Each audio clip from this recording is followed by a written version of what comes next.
Okay, everybody here? Hey guys, thanks for coming. Hi, I'm Greg Koudoulian. Welcome to our panel, our Collections, Archives, and Creative Works. I'm the recipient, thank you. I'm recipient of the Sheldorf Comics Comic-Con Archives, the gentleman that created Comic-Con. Also his brother, Michael Dorf, Richard Off Supplemental. He's the teenager that financed the first 3 Comic-Cons. George Clayton Johnson, his media. His daughter gave me everything. We're partners on that. Shell and his brother Michael Dorf were photojournalists literally since teenagers, doing selfies with celebrities and comics creators. They interviewed everybody. I have pictures of a photo shoot, Shell, who created Comic-Con, the main founder, of Barbara Streisand as a teenager. It goes on and on and on. So what I do on every panel, I've done at Comic-Con for 9 years, the focus is what's going to happen with comics, pop culture, science of the future. Museums, Comic Art Museum in San Francisco, Billy Ireland Museum, the Comic-Con Museum, the motion picture, these things are getting more popular. Are we going to digitize everything for future generations? There's TV shows on collectibles more and more. Where's this all going to go? So I want to introduce first Terry Stroud. He's the only person that's been a dealer at every single Comic-Con in history. And there he is naked at the El Cortez pool. And here he is today. And I took that. This is the photo shoot I did at the American Comic Book Company in 1975-76. There's Terry in the window and Scott Shaw. The reason David T. Alexander and Carl Masick aren't here, they're working. And that Philip Marlowe Investigations, was that your office, or David's office, right, behind her? It was just a storeroom. And Terry said that little shadow is Carl Masick there, the late Carl Masick working. And so then we got Dr. Bill Wilson. He's presently working on the Eisners, right? Correct. He's been on the Comic-Con committee, and also Dr. Bill, he's the co-creator and founder of the Comic-Con Expo, the trade show we had in the 80s. He created that with Faye Desmond and Dave Scroggie. Then we got Dr. Alex Grant. He's a comics historian, he has a podcast. I've known him for only a few years. And he says, Greg, how can I help you on this panel? I've been trying to have people that were more involved. Terry's one of the biggest contributor to the Shell Archive. He's given me so much material. Bill Wilson is such a good friend and support. This is off topic, but chronic nerve pain, 70s and 80s, and when I injured my back, he's had the best advice in the world, better than professors, everybody. And let me show you a picture I took of Dr. Bill. Let me show you a picture from You look like a blonde surfer dude. not that one where I have it. No, I don't have that one handy. Because we have you today. There you go. And this is Dr. Bill, 1970s in the El Cortez dealers. I took that. It's a good picture. And then Jamie Coville. Jamie runs around at conventions, digital audio recording every panels and hundreds. You were Eisner judge in 2019 or 2020? 2020. Jamie goes, Greg, how does it help you with the archives? Jamie's one of the few people that has every Comic-Con program book on order on the show. I said, Jamie, can you go to such and such year and please scan and send me an article? I can't find it. And he's always done that within a day or two.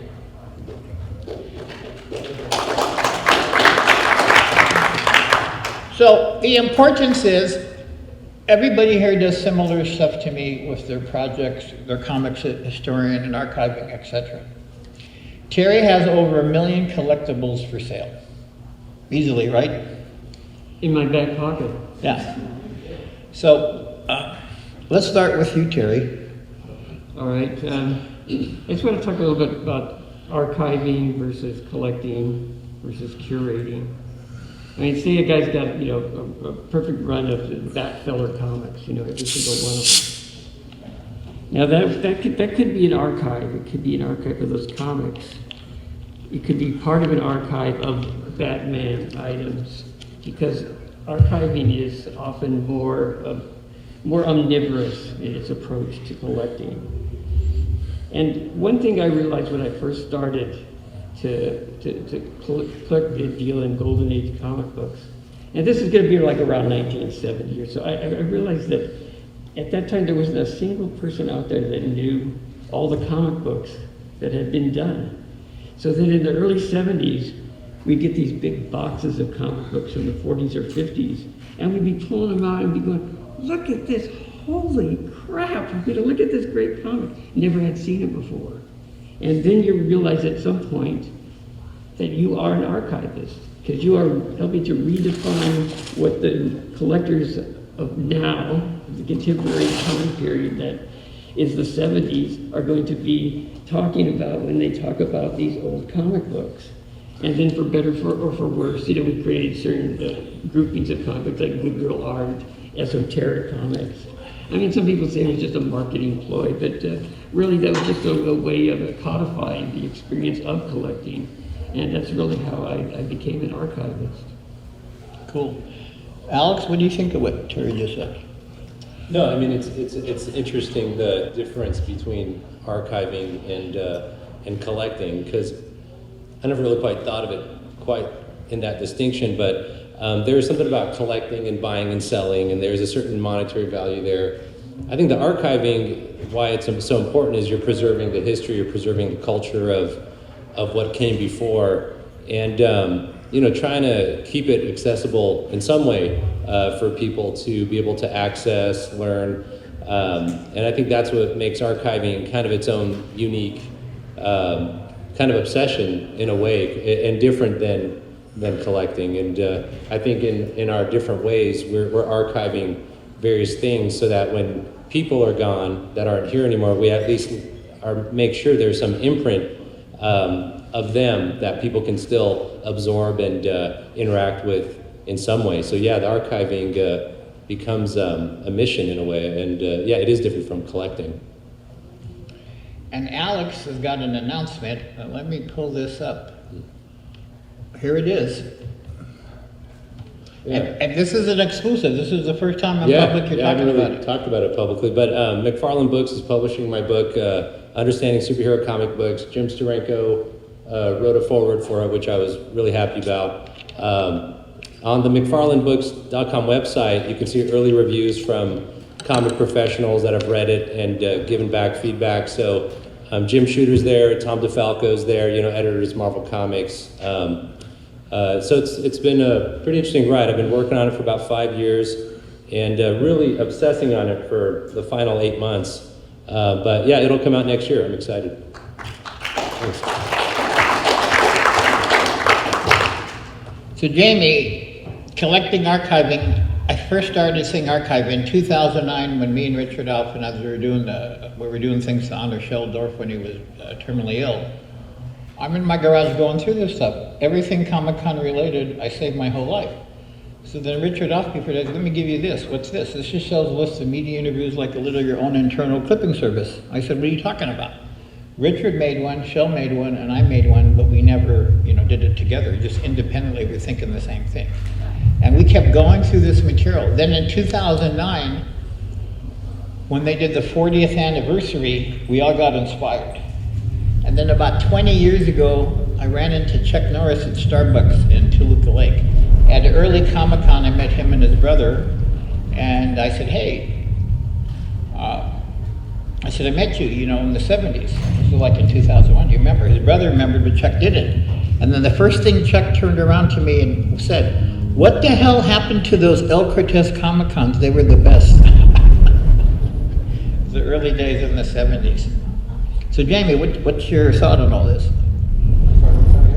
The canon, hang on till the canon is finished, like, whatever it is. What was that again? Yeah. What are your thoughts on the archiving and collecting and the growth, the TV shows, the museums popping up everywhere? What's your take on all that? Well, that's just Comic-Con. It grows and grows. They obviously have added media to it, but there's always been media to it in some fashion. Jamie, do you want to Get talk closer about to the what- mic. Do you want to talk about what got you into archiving all the panels that you've done? Yes, sure. So I started archiving in 2005. I started in Toronto area shows, The reason why is kind of a story. I was just doing reporting for thecollectortimes.com. There was an award show. Someone had inducted somebody into the Hall of Fame, but in telling the story about him, he made it sound like some of the stuff the person being inducted said wasn't true, and the family was very upset about that. And I have written that down and put it as part of my report. He flipped out over it because he found out the family was very upset with him and he didn't want it online anymore.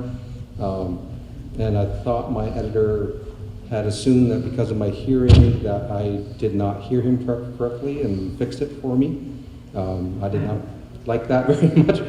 So I decided, okay, I'm going to start audio recording this stuff, and that way there will be no debate about what got said and no blaming me for not hearing things correctly. So there's what I started doing. Soon I found out other reasons for doing it. I found a lot of information that sometimes when you go to these panels, it gets talked about and then you never hear about it again. It's not in any interviews, it's not in any books, and that's kind of gets sad that people walk away and this information doesn't get recorded in some fashion. And so I thought audio recording it, you hear from the creator in their own voice. You could tell whether they're saying it seriously or lightheartedly. You get a sense of how much it means to them. And I just felt that this here was better than just trying to jot notes and paraphrase sometimes, and then sometimes having things get lost in the translation. So that's when I started doing it in 2005. Started in the Toronto area, a lot of shows in there, and then I came to Comic-Con in 2008 and did shows here since then. Also been to New York Comic-Con a couple of years and shows there, C2E2 a couple of years, and also Emerald City Comic-Con 1 year. Looking back to do other shows soon. But yeah. What year was your first Comic-Con? Everybody starting with Jamie. My very first San Diego Comic-Con was 2008. And you, Alex? I went once in '97 just to see Lou Ferrigno, and then but then I came back again in 2011. And Bill? 71. And when you did the trade show, Yeah, I forget what year that was. 80s pretty much, right? 80, it was right around that time. Because nobody was doing business at the time. I knew people ran their store out of a shoebox. And we brought in a representative from the cash register company and a business consultant that specialized in comic book retail, and started promoting it as a business. And some of the very successful comic book store owners like Bill Leibowitz and Bud Plant, they participated and shared their knowledge with the community at large. So it started opening up to some new possibilities for the comic book industry. Let me ask you something about collecting. You guys see all this on TV on the grading.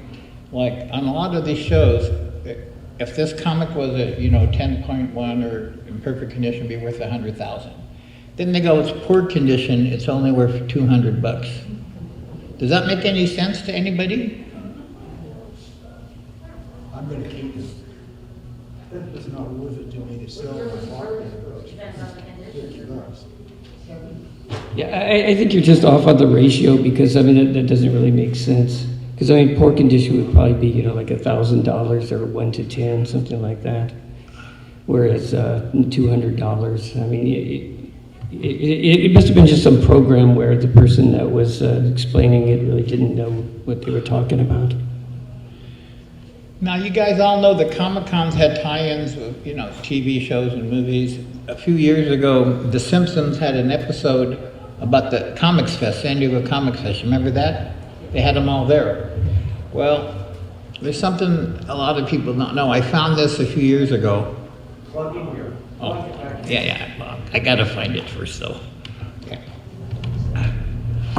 And then.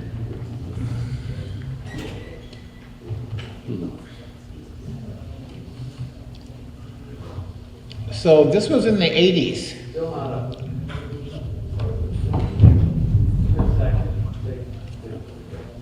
This was in the 1980s. They did an Archie comic based on the 1980s Comic-Con, the 20th annual San Diego Comic Convention.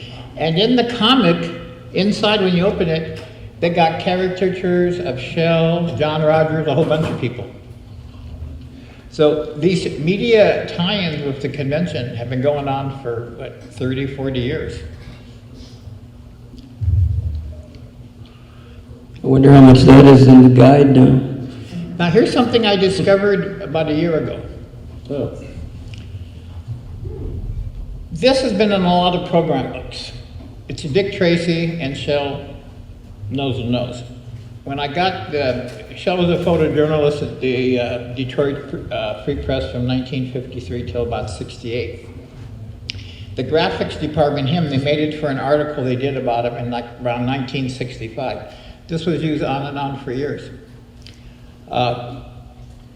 So the way Comic-Con was created with Shell and others, Detroit Fanfare was the first weekend Comic-Con in the world. When Shell went to New York City Comic-Con, the first one, he met Dr. Jerry Bales. Coincidentally, he lived in Detroit, they started Detroit Fanfare. Well, when you move on from there, then he came here, so I've been researching, when did Shell meet Jack Kirby? I found out recently, he met Kirby in '65. Chuck Krasinski sent me a page from a program book where they're on a panel together.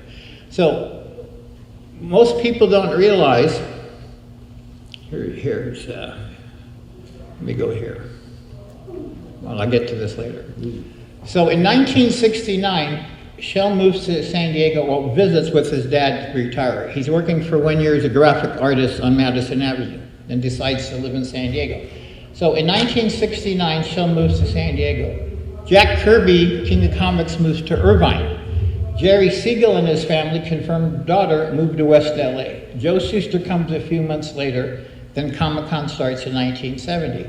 So when you look at it, by 1970, Southern California was the center of, comics fandom on steroids.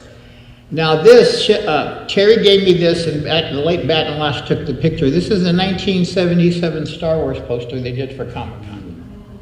Shell pretty much did it, the whole poster, and John Pound did the lettering. And this is a Comics Fest about, 8 years ago, Terry? Yeah.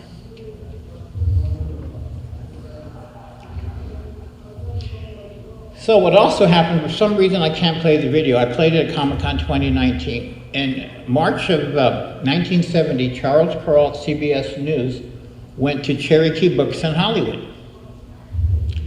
So on CBS News in 1970, Walter Cronkite basically says, you might have a gold mine in your grandma's closet. At that point, friends were calling each other. I started putting ads for old comics and toys in the penny saver. That's in March of 1970. The mini-con, the first Comic-Con to raise money for the main con, started in March 70. What people don't realize, when they're creating Comic-Con, I have so much material in the archives. I have thousands of documents, tapes. Shell would tell the kids, go get media connections. We need media connections. But Shell, we don't have anything planned yet. It doesn't matter. If you guys from San Diego, remember Jack White, the Walter Cronkite of San Diego, the movie Anchorman he worked with? Well, the first one I received, the Shell archives, 9.5 years ago, I found a 1970 interview that Jack White did with Shell. I digitized it and then sent it to CCI, for the archives. So those connections helped build it. So Comic-Con always had close relationships with the media from the very beginning. And TV and films have always been here. Greg, I remember seeing ads in the LA Free Press for mini conventions at the Hollywood Women's Club. Oh, yeah. The Comic-Con. Great, yeah, that's me, right. Me and my comics partner, the late John Janevich, he was a media attorney. So by 1973, Shell saying, are you guys going to do a mini-con? And this is when collecting, of course we didn't call it archiving then, it was on steroids. He says, Greg, hurry up, when are you going to do it? I said, we're looking for Six Women's Club. He says, hurry up, because Terry Stroud and David T. Alexander just formed the American Comic Book Company, and that scared us, So they're going to do one. So we did it first, November 3rd, Kirk Allen was the guest of honor, 1970, Hollywood Women's Club. Then I did the second one, the first Sunday of December, and then Terry and David did Super Sunday, the second week of December. And on it, it said fan guest of honor, Shel Dorf. So Shel's the guest of honor at their convention. He's running films and serials of mine, helping me. He brings Jack Kirby and Ray Bradbury to the con I'm doing, so this competition's friendly, you know. And then within a year, we're both out of business. The rental places are getting more. It was just getting harder and harder. Look, I want to say something about the chronology, because there was at least one pre-1970 Comic-Con put on by the Comic-Con people that would go on to do it in 70. And I went to the one which was in 1969 in San Diego. So I don't know all the history behind that, but I did go to that convention, and it was like a precursor to the 70 San Diego Comic-Con. And I want to say one more thing, just kind of a weird archiving story. When I was about 16, I put an ad in like the Penny Saver or other kind of paper like that for comic books. And I got this call, and this guy shows up. He's this like grizzled old miner kind of guy, and he has this copy of Marvel Mystery number 16. And it's in just such beautiful condition. The colors are just like they're brand new. The pages are white and supple. So I asked him where he'd gotten that. He said, oh, I got it out in the Mojave Desert in a miner's cabin. They were using it for insulation back in the day. Now, how that survived in that great condition is just a miracle. Now, in archiving and in research, I knew nothing around 2009. But when we were honoring Shel when he was terminally ill, we all formed a group like a fan club. Well, I found this list. Then I called up this guy, and he says, yes. And he's explaining to me, 1970, KCET in Hollywood sent him to the first Comic-Con to make a documentary about it. And he says, the first thing I did is when I saw Shel and Richard Off, and you guys, a lot of you remember Richard Off because when you were kids, you went to the Comics Kingdom, right? The store. So he made them the stars. How far? I go, where is it? He got burnt in the KCT fire. So I checked with the National Archives if they could copyright it. UCLA, I've checked for years if it's available. So this is what you have to do. There's a lot of videos and coverage and stuff that I can find. It's just resources and time. But what's really unique, Shel gave George Clayton Johnson a ton of stuff. George was a genius on so many things. He got two people to finance two documentaries about him in 73 and 8, and then he got the production companies. He interviewed on camera, 16 millimeter film, and it's old format, so the sound is separate. It's very costly to digitize and sync it up. He interviewed Gene Roddenberry, Nichelle Nichols, A.E. Van Vogt, George Powell, the big filmmaker, everybody. So did Shel. I have his tapes with Jerry Siegel, Joe Shuster. I have the audio tapes when he interviewed Harrison Ford a month before Star Wars came out. Harrison says it's okay to cuss. He goes, sure. But one of the funniest things is, and these are the master archivists, the estates that I'm preserving. These guys are geniuses. Shel must take his tape recorder everywhere. So the older farts will, like I'm an older fart too. In the 70s, Comic-Con had a KGB FM radio commercial with Mel Blanc, if you remember. So Shel's in the studio with Mel Blanc and they're practicing. Mel starts mispronouncing names and starts cussing. Shel's freaking out, losing his mind. He doesn't know Mel Blanc is messing with him, goofing on him. Takes him like 10 minutes. So I have that too. All of these things have to be cleaned up, they're digitized, etc. It's a big process. Then I have the first Inkpot Awards, 3 hours of audio, which needs a lot of work. Now Adobe's my sponsor on the archives. I'm going to see if their audition team, which is an improvement audio software, if they can clean it up for me. But I have over 20,000 documents, 560 millimeter films from George, 1,000 audio tapes from George. Shel's about 100, 200 audio tapes, but 12,000 negatives of every Comic-Con you can imagine and other stuff. It just goes on and on and on. I'll give you a little sample of this. This is the last summer I digitized 1,000 negatives of Shel's. There's Kirby doing the chalk talk. El Cortez 1970s. You don't see these chalk talks again. You're not going to see them. All of this material has to be preserved for future generations. There he is, a bunch of kids. There's Don Rico, who they're giving a special award to on Friday night. Is it a Hall of Fame? Right? Don Rico's getting a special award. His widow, Michelle Hart's going to be there. There's Kirby again. Don Rico and Kirby. So my first book's going to be Forever Peeps, 100 black and white photos of Jack Kirby that Shell took. There's Edie Williams, there was in a lot of the Russ Myers movies. She was at Comic-Con. There's Roy Thomas. Now, and that's C.C. Beck on the right? C.C. Beck. Kirby, Roy Thomas, C.C. Beck, correct? Yeah. Okay. Those are great pictures. Now, Shell would do panoramic scenes of crowds with special lenses. And this is something, Greg, too, you'll notice. I would find negatives of the exact same scene. How's that possible? 2 different ASA films. So he would take a 120 format, medium format, and 2 35s. Then he would hand the camera off to a friend for he could be in the pictures. There you go, El Cortez Pool. I have to scan everything in the highest resolution for the future. I don't want to scan it again. So we're talking massive files. This computer that my niece got me for my birthday, there's R.P. Simonian and then my nephew Kachi.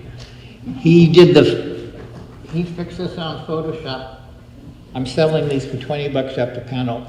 This is the 1975 Comic-Con vinyl album that Alan Light made from the Comic Book Flyers guy.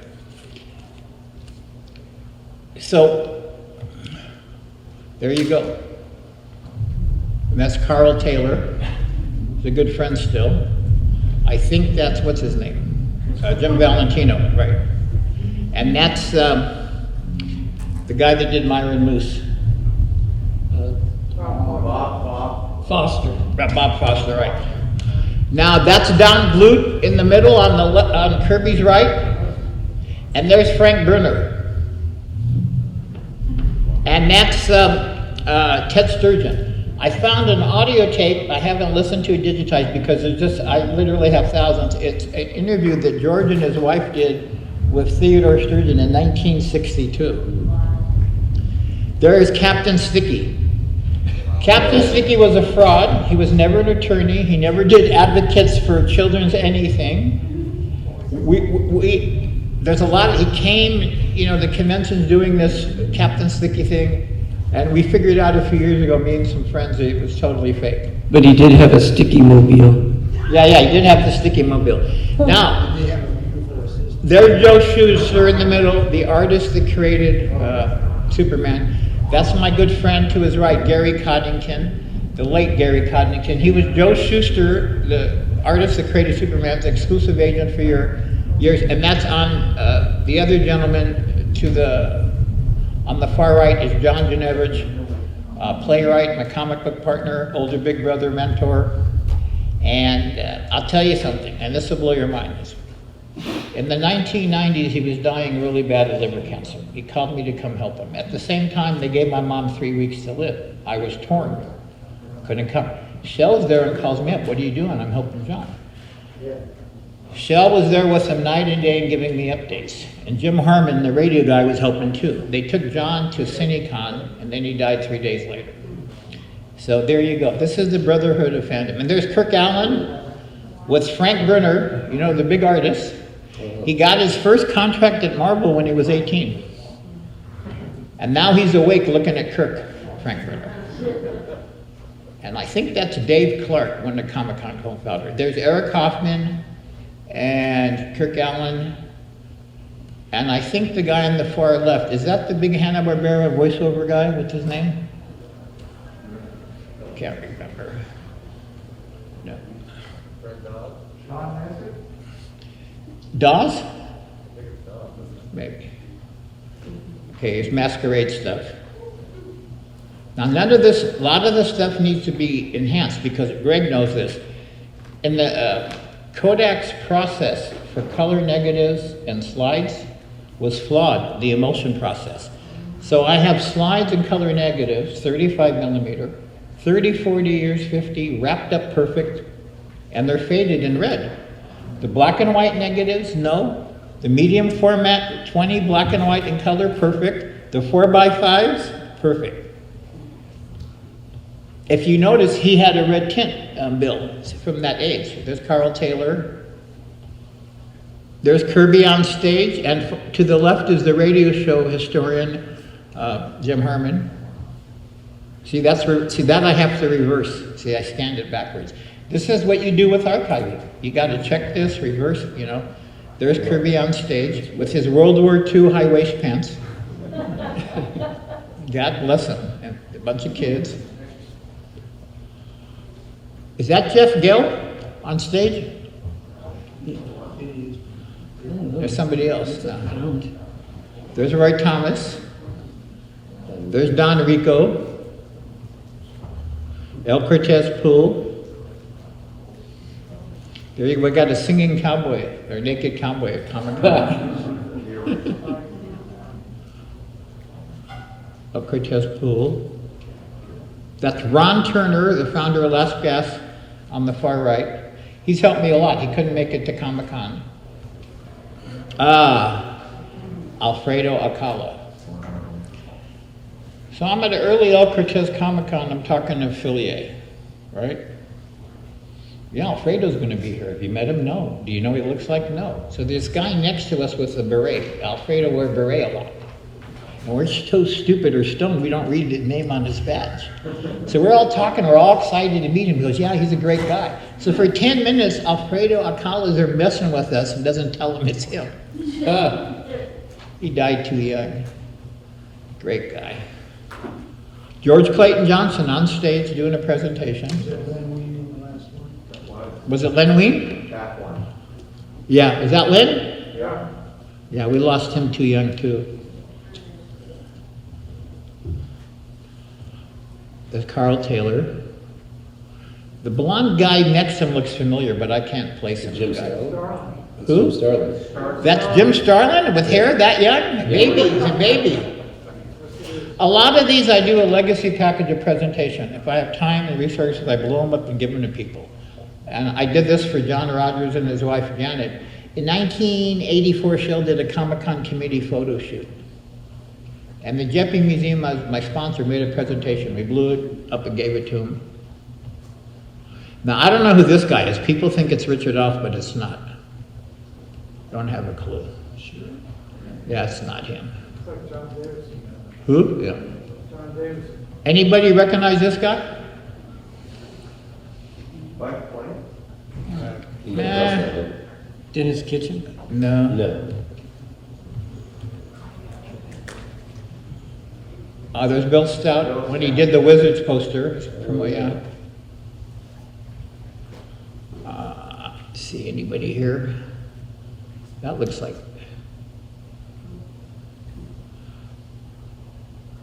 There's Kirby.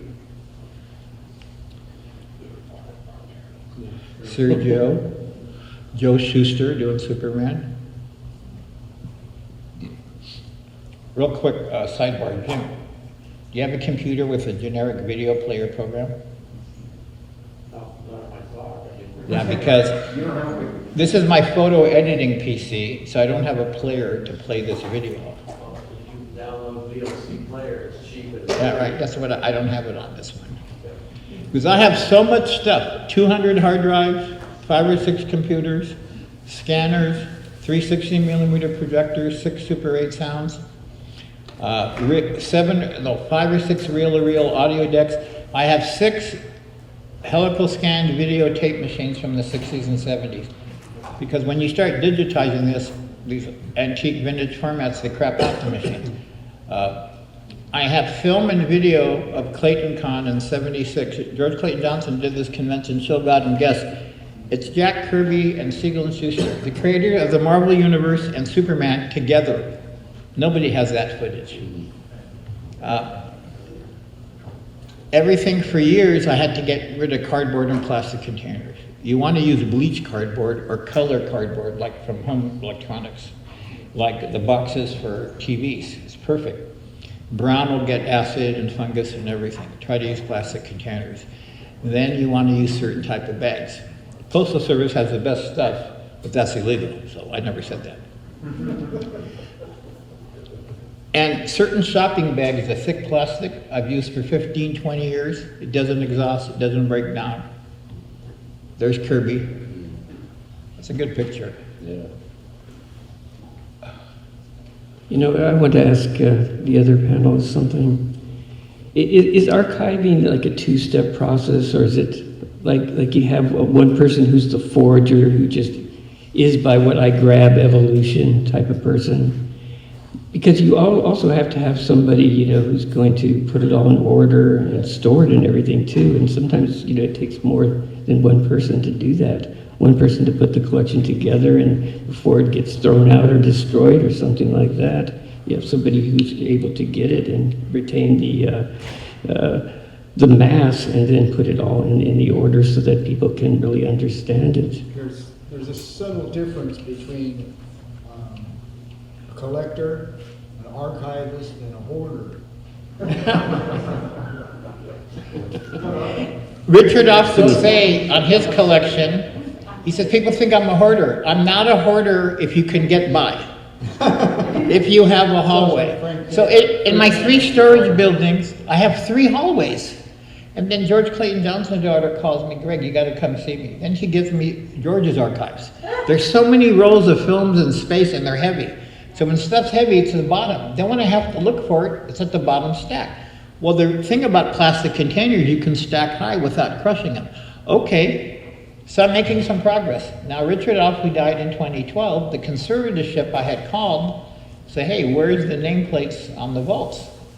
Then he said, Greg, I have some stuff for you. Then I got stuff, then I got a permission email that I have rights to publish it. So then he gave me boxes of Richard Alf material. His 2 baby shoes, 2 pairs, that big. Because you know, Richard was 6 foot, 8 or 6, they called him the gentle giant. So then I'm back to square one archiving. I'm getting caught up, then I have more stuff. Now when I got George's, when I found about 76 or 80 of these videotapes, I already had 2 reel-to-reel decks before for other projects. So it just goes on and on and on. So I tell my friends, please, you know, live long, don't give me anything, I have no more room. You know, I have the Incredible Hulk's baby shoes. But to answer Terry's question, it's interesting. You're right. There's like, you go out there and get the stuff, and then how do you package it for everyone to actually see it, right? And so like on the podcast on the YouTube channel, probably, you know, I've interviewed like 55 professionals, comic pros, right? And a lot of them, you know, from the 70s, 60s, even Frank Thorne, who was like 89 at the time, and trying to get a biographical interview, trying to get a life impression of that person. But then there's that whole, after you do the interview, then edit it, package it, do the sound editing, make it nice, overlay images, then put that all on YouTube or the podcast. There's a whole post-production process there that like it takes like, it's so tiring, but you gotta do it or no one will ever see it. And so that second half is like so important because right now, like of the interviews I put up there, 4 of them have died, right, since I've done this. And so what happens when those people die, then I see the views spike up on those, and then people leave comments saying, oh wow, I didn't know this about him, or wow, what a nice guy he was. And it's important to get that out there, you know? Or these people, when there's like 2 phases of death, like you physically die, and then the second death is like when no one thinks about you anymore. Right. And so then, and you gotta get that stuff out there, because if people don't think about them anymore, they're truly gone, right? And so it's important. That second part's important. Question, Alex, how many interviews do you think you've done total? No, yeah, like 55 to 60. I've done about roughly. 45 on cameras, Yeah. but in the other archives, you gotta kick in a couple 300 that others did. Jamie, how many panels have you audio recorded, and you've been doing it, what, 20 years, 15 years? Since 2005, and obviously I haven't done any the last couple of years because of COVID. And what's your so, website? Yeah, so I'd say about 15 years. How many I have not counted, but I'm probably a lot, yeah. And your website, what is it for people can? Oh, it is at thecomicbooks.com/audio.html. But if you also just go to thecomicbooks.com, you'll see a link there in the menu there where you can. Now, how many people you recorded you think that are deceased? How many what? People that you recorded that you think are deceased. Probably quite a few. And you, Alex? Yeah, so of the 55-ish, 4 are dead now. Yeah. Of all the interviews I did, I interviewed Mary and Gene Henderson. You guys remember them. We call them Mama and Papa Comic-Con. They took care of us when we were little kids. I have them on camera for 3 hours. I interviewed Jerry Purnell about 2 years before he died for about 2 hours. I don't know if I have anybody else that I lost over the years, but the whole idea is to make them immortal. Yeah. Now here's something that will blow your mind. You guys remember Eric Caden? Yeah. He also was a dealer at every single Comic-Con before he passed away. So we created the Sheldorf Lifetime Dealer Longevity Award. Somebody at every Comic-Con. So me and George Clayton Johnson are behind the camera, and he was so excited. He never got an award, and we got it. Now Eric is so generous. He's like Chuck Krasinski or George DiCaprio. They say if you lose your wallet and Chuck Krasinski finds it and hands it to you, you can be sure he added money to it. Eric was so good. In the 80s, you remember in the concourse, a lot of us didn't have dealers, so I'd give something to consignment. So I say, Eric, can you put this on your table? Can you get me anything over 300? Sure. Then I come back the next day, got me $300. I said, you take a cut? Oh yeah. Who knows if he took a cut? He was Hollywood Movies poster. Right, right. And his family, the estate, owned a lot of Alfred Hitchcock movies. But people should know, and there's Fred Patton. You guys remember Fred? He, at the first convention I was a dealer, the 72 World Science Fiction Convention, he was next door. Now, since I can't play my video, so I'm at the El Cortez Comic-Con in the 70s. You remember Fred, how mild-mannered he was? So there's a couple of artists kind of making fun of him, like mocking him. And I said, wait a minute.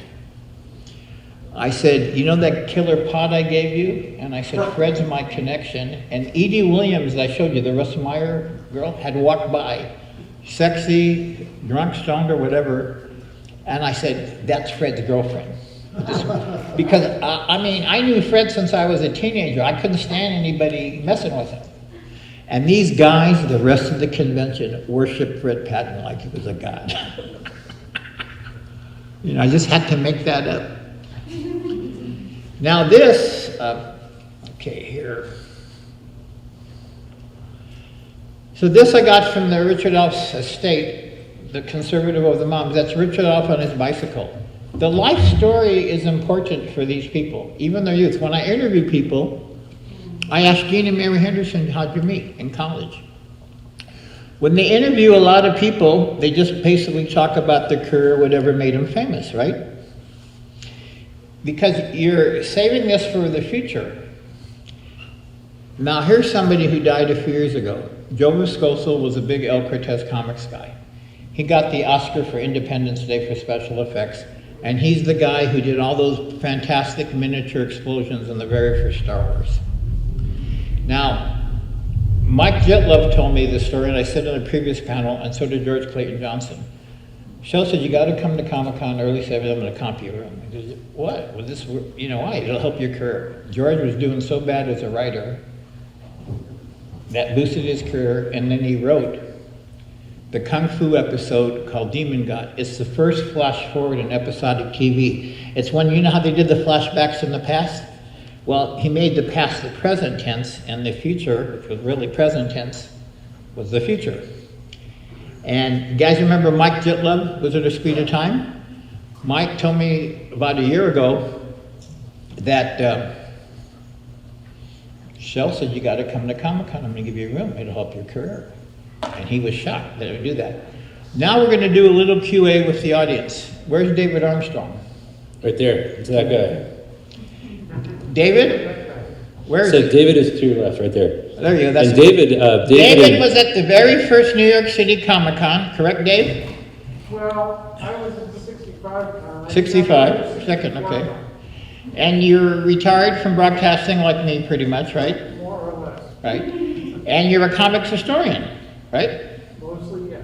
Yeah, we've been friends on Facebook for about a year. Then we have Julia. Julia retired a few years ago from the Eaton collection at University of California, Riverside. Is it still the largest science fiction book collection in the world? I'm not sure that it's still the largest publicly accessible collection. It was far and away the most comprehensive one and vetted as such in 2006, and we did our damnedest to keep it that way. When that lady sent me that award, Fred, and emailed it for free, I told you, I'm gonna take, that was great. And then we have Greg Preston, the Artist Within and the Writer Within book series, right? He does these big coffee table books of all these great artists and writers. He's been doing photographs. And last year he sends me 2 of these books for free. I was in shock. I just met him today for the first time. Then this guy right here. Yeah, I'm sorry. You have a question? Yes, I have a question for each of you. What are your plans for what will happen to your collections if you pass away? As you just With me? for each of you. Well, it's up to my niece and nephew to do it, but the way I'm preserving it, see, the thing is, because of our reputation and our lengthy, we get a lot of stuff from a lot of people. Yesterday, they say, well, Greg, you need an intern or somebody to help you. I said, what? I need somebody equal to my brains or much smarter. I can't train an intern. That's going to kill my, my schedule and time. So, he tried to keep it preserved in like a trust or something for everything. But you got to remember that a lot of people aren't into this. The archives may or may not make me rich, but you don't want to go broke preserving this material. It's important to a lot of people. But a lot of people that are really on the other end of pop culture, they don't really understand how difficult it is. When you know how long it took me to scan 950 negatives? It took almost 2 months. Because in the best scanner, it's 5 minutes to scan each negative in a high res. Then you got to blow off the dust and check. Oh God, it's reversed. Then you got to go back. With film and videos and digital audio, it's, you know, it's complex. But I have all the hardware. I've been a video engineer, a techie by trade my whole life, and making videos and collecting is a hobby. Now it's kind of reversed since I retired. Anybody have questions? Yeah. Well, I was going to answer that last question, but in more of a roundabout way, because it reminded me of a story this friend of mine told me. He was driving down Hollywood Boulevard and he saw Groucho walking along on the sidewalk, and he just immediately double parked and ran over to him, and he's just like so excited. He goes, Groucho, I always wanted to meet you before you die. And Groucho goes, well, you know, better now than then. You? Thanks, guys, for putting on the panel. One of my mentors has told me in the past that you don't often remember what you did with somebody every single moment, but you sure as hell remember how they made you feel. Exactly. Now, there have been efforts around because you already had the events and the memories captured, but to document the feelings that were elicited. Like, for example, today I felt frustration waiting for my COVID bracelet, frustration waiting to get inside. Then that overwhelming sense of joy when I'm negotiating the book I've been chasing now since COVID started. Just the thrill of getting some signatures, the sense of normalcy. No, that makes sense, yeah. And I would love to hear, like, you know, it's awesome seeing pictures, but I want to hear what it was like for when Terry was chasing down Tail in the 70s, you know? I got to hear that too. And the highs and the lows, that those emotions and feelings. And Just, right. Is there a certain... Well, that's going to be a detail for another panel. Yeah, we're going to have to end this. Just real quick, LeClaire used to work with Richard Collins and Fred Patton at the bookstore in Long Beach for years. You got anything to add, LeClaire? Okay. Well, look, thanks to all for coming. Oh, just one thing I wanted to say on that before they kick us out. When I started interviewing people 9 years ago, I noticed people would forget the intensity and the type of friendship and relationship they had with others. I'd see so-and-so at parties. Oh, no, that was really my husband's or wife's close friend. So, and then people's humility and modesty get in the way. When I read Eric Hoffman, well, I did other magazines other than The Famous Monster. So, you have to get outside yourself. Richard Uff told me in 2009, he says, Greg, you and your late comic book buddy, you created the first Comic-Con in LA. I said, so what? See, somebody else has to get in your head and said you did something important. So the humility and modesty in archiving and collecting, a lot of history and legacy can get lost. Thank you all very much for everything.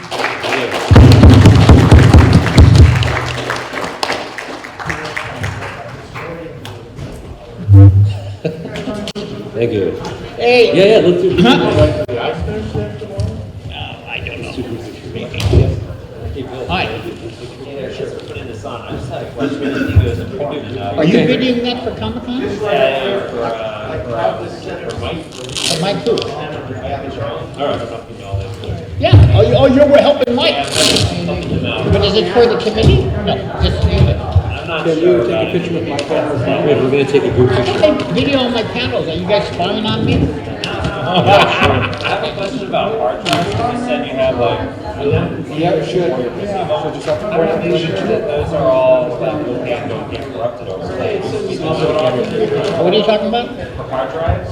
Oh, that's great. Well, everything I have, like an old computer, when it gets full and outdated, I leave it. That's backup. You gotta have 2 or 3 things. Jump drive, hard drive, old laptops, when they're obsolete.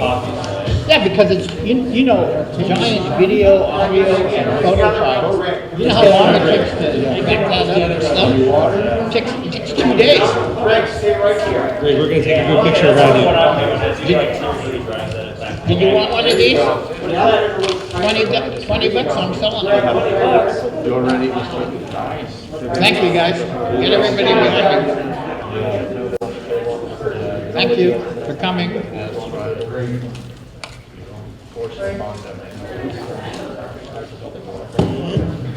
Oh, one more.